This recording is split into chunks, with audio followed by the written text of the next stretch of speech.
Seiko's a great brand for lots of reasons. They produce watches at literally every imaginable price point, from a few $100s to hundreds of thousands of dollars, and everything in between. But Seiko is also a great brand because of how interesting its history is. And particularly quirky part of that history is that of King Seiko, a name that reappeared on a watch dial for the first time in a very long time recently, in the King Seiko KSK SJE083. Let's take a look back and find out why the history of this watch is so interesting.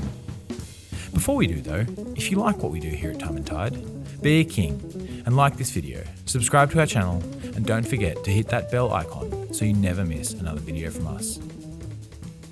Being based in Japan, Seiko was never able to work too closely with any other European watch manufacturers, which led them to do things a little differently.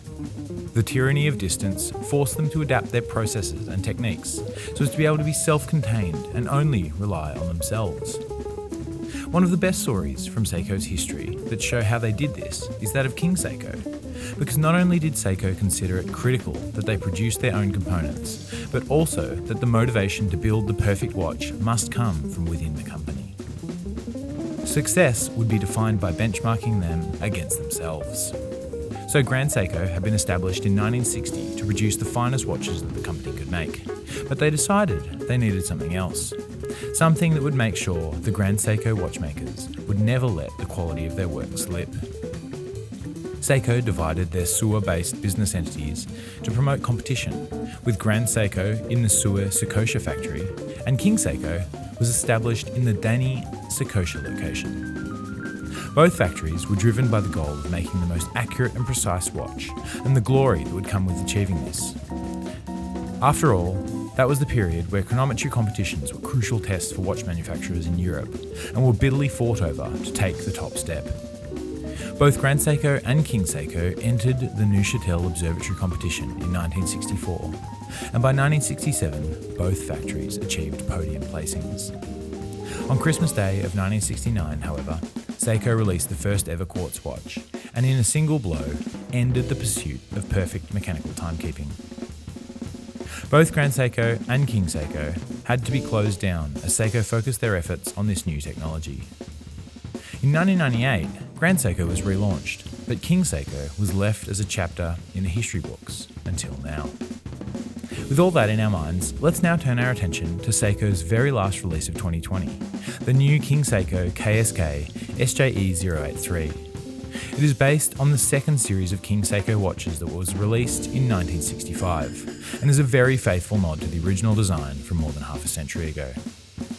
A key part of this design is the angular case that features a set of boldly eye-catching lugs.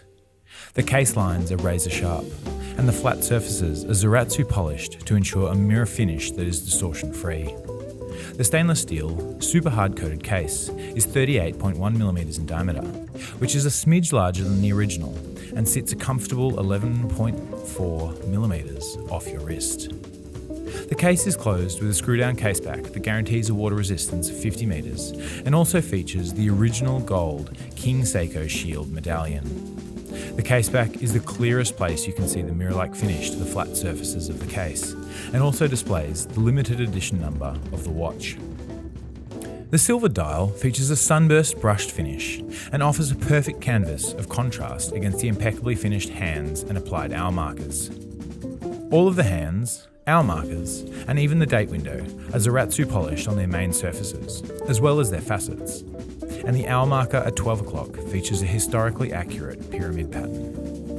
Ticking away in the King Seiko KSK SJE083 is the automatic Seiko Caliber 6L35, which offers time, date, hacking seconds, and runs at a rate of 28,800 bph. This is a more advanced version of Seiko's well-known 6R15 caliber, and has so far been reserved for only a handful of higher-end references within the Seiko Presage collection. All considered, this is a watch that should get Seiko fans very excited. This isn't Seiko's first heritage reissue, but it's a thrill to see a sometimes forgotten part of their history celebrated in such a way. The attention to detail is fantastic, right down to the buckle of the crocodile leather strap, and honestly, I can't think of anything I'd want to change about the way Seiko have chosen to make this. Let's go to pricing and availability. The King Seiko KSK SJE083 is 5,200 Australian dollars, and it is a limited edition of 3,000 numbered pieces worldwide. It is currently available, though shipping may be delayed currently. Now, the most important part of this video. What do you think about the revival of King Seiko? As a fan of the brand, would you add one to your own collection? Or is there something you'd like to see them do next time? As always, thanks for watching.